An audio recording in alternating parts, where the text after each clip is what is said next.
Olá galera, tudo bem com vocês? Sejam bem-vindos a mais um vídeo aqui do canal. E bom, antes de a gente começar a conversa de hoje, quero desejar Feliz Natal, né? Vocês vão estar vendo esse vídeo provavelmente depois do Natal, mas enfim, Feliz Natal, boas festas, boa entrada de ano, que 2021 seja um ano melhor do que 2020, né? Porque acho que já basta. E eu estou falando isso por quê, gente? Porque eu estou gravando esse vídeo no meio de setembro, vocês vão estar vendo ele aí provavelmente depois do Natal ou um pouco antes do Natal. Mas enfim, por tudo isso, o livro que eu vim comentar aqui com vocês hoje, gente, foi uma leitura que me surpreendeu bastante, assim, eu não esperava que eu fosse gostar tanto dele, que é então o A Casa dos Espíritos, da Isabel Allende. E eu acabei lendo esse livro aqui, gente, por conta de uma recomendação que uma professora que eu gosto muito da faculdade fez, porque em 2 cursos ela usou livros da Isabel Allende. Ela usou esse A Casa dos Espíritos, usou um outro que se chama Ilha Sobre o Mar, que eu até comprei também, já tenho aqui, vou ler em breve, porque tudo que essa professora indica é muito bom. Todos os livros que ela me indicou e que ela usa nos cursos são sempre livros excelentes, assim, livros muito enriquecedores. E com A Casa dos Espíritos não foi diferente, gente. Assim, primeiro de tudo eu quero falar que esse livro aqui, ele pra mim foi um livro que funcionou muito bem. Assim, eu fiquei muito impressionado como a Isabel Allende vai construindo essa história e vai mesclando ali com a história do país onde o livro se passa. E assim, gente, muito, muito, muito interessante. Deixa eu contar um pouquinho então da história do Casa dos Espíritos pra vocês. Aqui no A Casa dos Espíritos a gente vai então ter uma grande saga familiar, ou seja, a gente vai acompanhar várias gerações de uma família.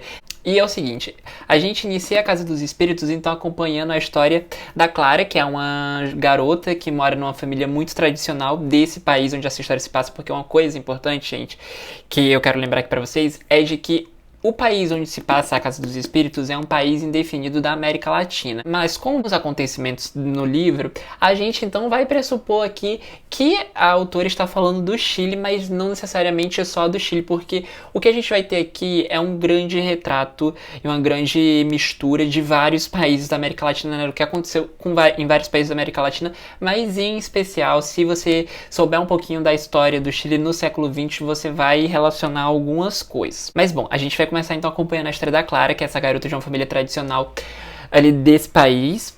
E a gente vai então acompanhar o dia a dia dessa família, que é uma família meio esquisita, é uma família meio excêntrica, assim, porque a Clara é uma menina que ela consegue mover objetos por telepatia, ela consegue ver coisas que as outras pessoas não veem, e ela é uma garota muito sensível, né? Então a gente começa aqui esse livro acompanhando um pouco do dia a dia ali daquela família, né? A gente tem a Clara, que é essa garota meio excêntrica, a gente tem a Rosa, que é uma garota também muito excêntrica. A Rosa, ela tem um cabelo verde, que é uma coisa deslumbrante, muito exuberante.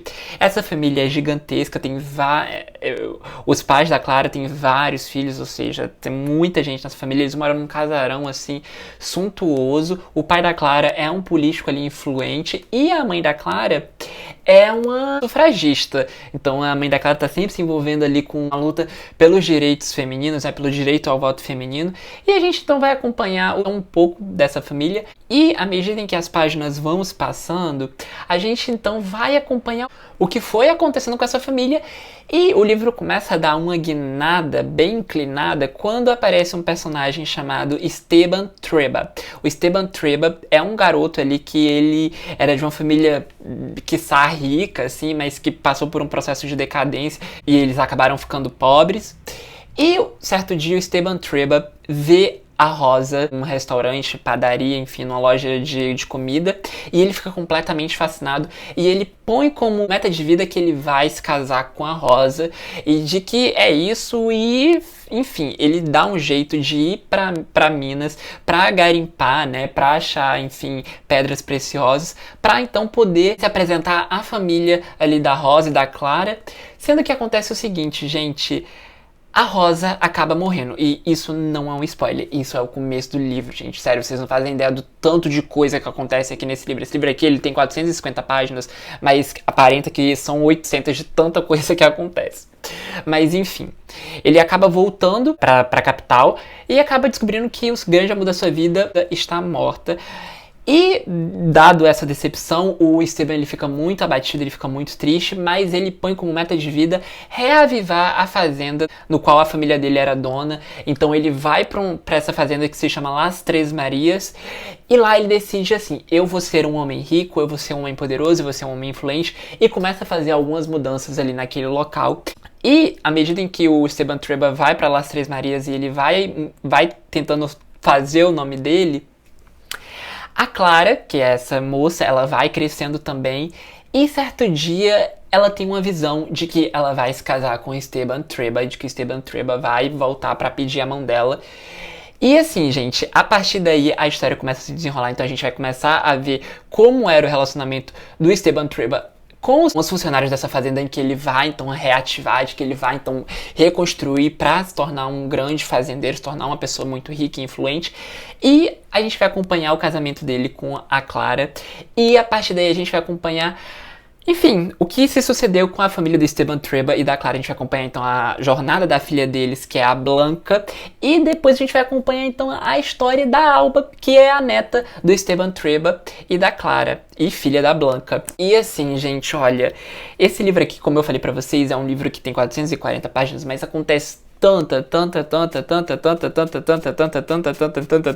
coisa, que assim, sério, parece que você lê um livro de 800 páginas ou 1000 páginas, porque, caramba, sério, gente, acontece muita coisa. E por meio dessa história, como eu falei pra vocês, por meio da história da família da Clara e do Esteban Treba, a gente vai acompanhar um pouco da história desse país, que é um país da América Latina, como eu falei pra vocês, e de que é um país ali que não vai passar ileso das diversas convulsões, revoluções, golpes pelos quais os países da América Latina passaram ao longo do século XX. E bom, gente, falar da Casa dos Espíritos não é fácil, porque, assim, pelo menos a minha experiência de leitura foi uma experiência que eu tirei muita coisa, sério. O livro todo está marcado com post-it, como vocês podem ver, e ele está todo grifado também, anotado. Isso daqui, ó, na anotação escrita, porque, caramba, gente, a forma como a Isabel Allende vai mesclando história da América Latina com a trama desse livro é muito impressionante. E os diversos comentários aqui que ela faz por meio desses personagens, né, por meio das situações pelas quais esses personagens passam, são muito impressionantes se a gente for pensar que esse livro aqui foi publicado em 1982, na época que ainda alguns países da América Latina, incluindo o Brasil, estava com uma ditadura militar.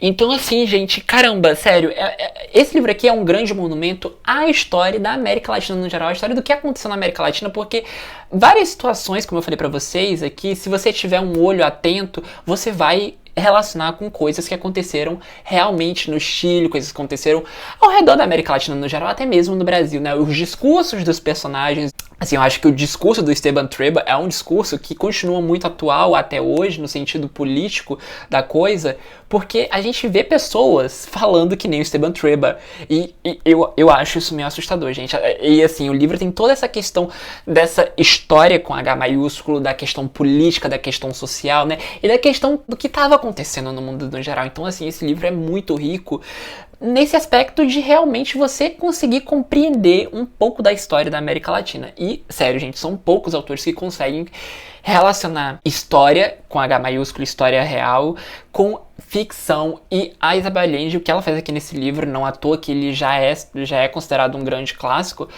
é impressionante mesmo. Teve vários momentos que eu fiquei assim, caramba, que coisa poderosa, sabe? E é muito interessante ver que esse livro fez muito sucesso, né? E a Isabel Allende faz muito sucesso aqui no Brasil, de que nem tudo está perdido, né? De que as pessoas estão lendo. E esse livro, eu trabalho em livraria, gente. E esse livro aqui é um livro que tá sempre saindo, é um livro que tá sempre sendo reeditado, né? Essa capa, eu acho essa capa muito bonita, eu acho que essa capa aqui atrai essa vibe do livro.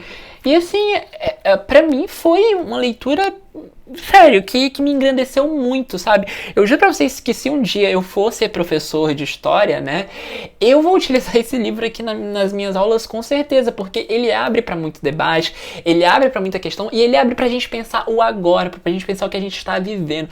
E eu acho que essas coisas, né, essa atualidade atemporal do livro faz com que um livro seja clássico. E assim, O Caso dos Espíritos é um livro que eu acho que todo latino-americano deveria ler, porque fala muito da história do local onde vivemos. Então assim, é absurdo, é absurdo, é absurdo, é absurdo mesmo. E eu falo com muito pesar de que é muito triste que algumas coisas desse livro ainda sejam muito presentes na nossa sociedade, né? Acho que tem tanta coisa que a gente dá pra tirar, assim, a Isabel Allende consegue fazer uma análise tão ampla e complexa desse país, né, da América Latina, que é, assim, trabalho de uma grande ficcionista e trabalho de uma grande pensadora social, porque não é qualquer autor que consegue fazer o que a Isabel Allende faz aqui nesse livro, juro pra vocês, juro pra vocês, juro pra vocês mesmo. E assim, gente, eu acho que o único ponto negativo que eu tenho a destacar sobre A Casa dos Espíritos é de que a gente tem essa construção muito boa desse panorama político, social, histórico e tudo mais, mas assim, os personagens aqui são personagens muito bidimensionais mesmo. E isso foi uma coisa que, à medida em que eu fui lendo, que eu fui percebendo, e que eu fiquei um pouco triste porque eu acho que tinha um espaço pra ela construir melhor esses personagens, mas eu acho que os personagens aqui são personagens que, eu não sei se é por conta do poder do discurso social e político que ela faz aqui, que esses personagens acabam meio que se apagando dentro da história.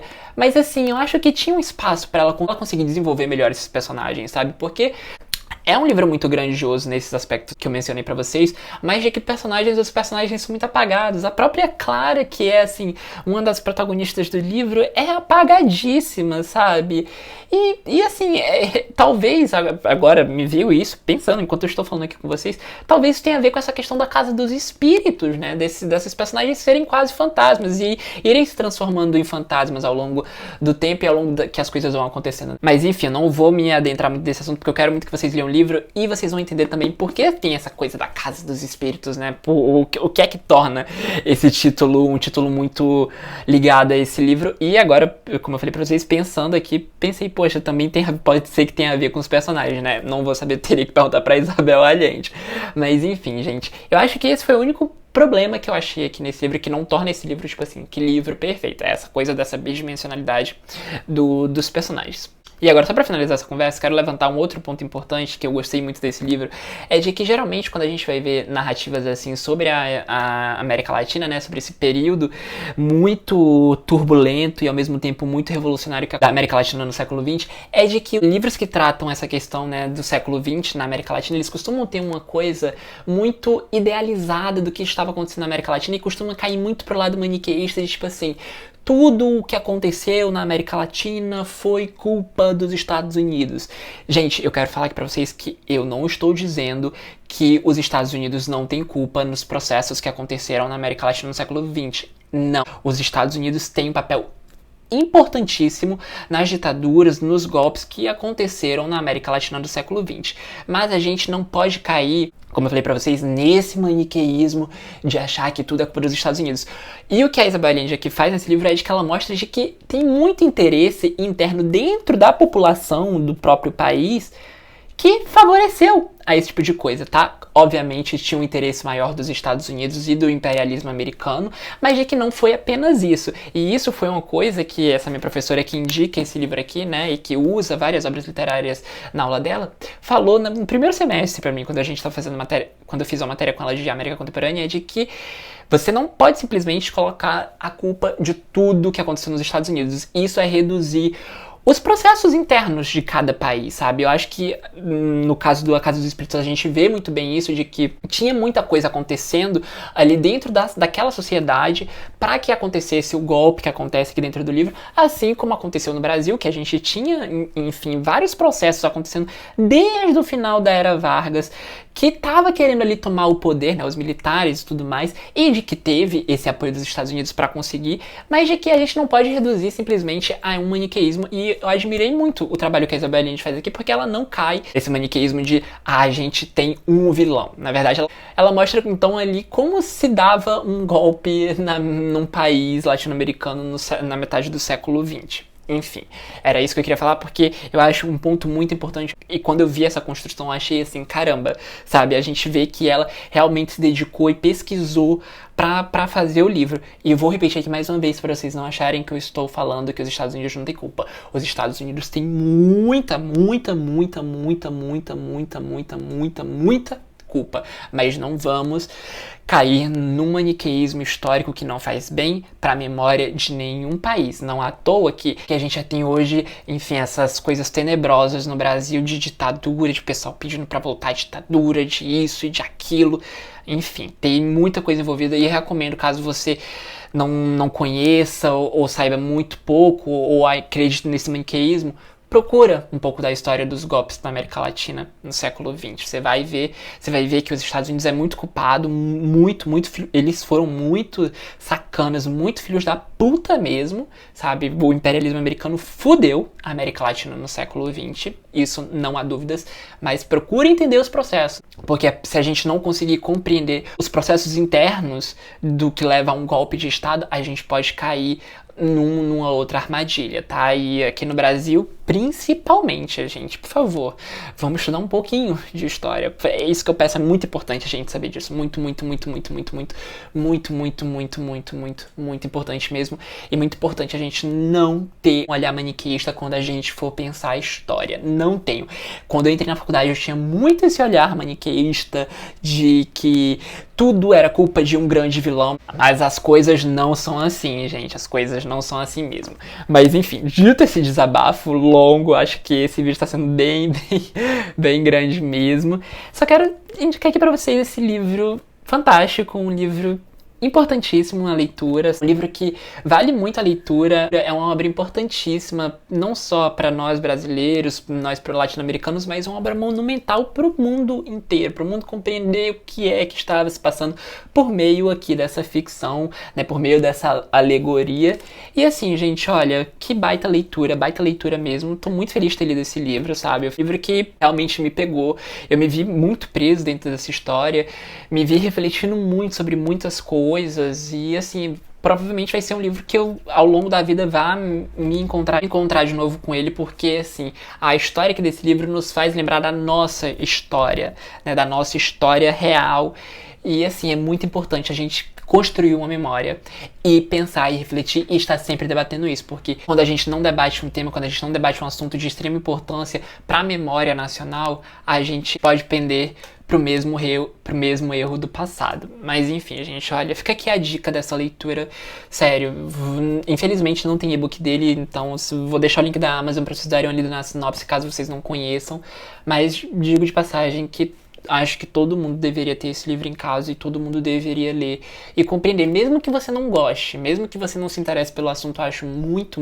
importante para a formação cidadã mesmo, cidadã, consciente, a leitura desse livro e a procura sobre a história da América Latina no século XX, principalmente na metade do século XX. E bom, gente, é isso. Fica aqui essa dica de um livro de 1982, mas que continua ainda muito atual, que continua uma leitura importantíssima. É isso, gente, olha. Fico por aqui, tá? Se vocês já leram A Casa dos Espíritos, deixem aí nos comentários. Se vocês já leram outra coisa da Isabel Allende, o que é que vocês recomendam? E é isso, gente. Caso você seja novo aqui no canal, não se esqueça de se inscrever, não se esqueça de dar aquele likezinho que ajuda bastante. E lembrando que toda quarta e todo domingo a gente está conversando aqui sobre algum livro ou sobre literatura no geral. E é isso, gente. Fica aqui. Meu abraço, boas festas, aproveitem, se cuide.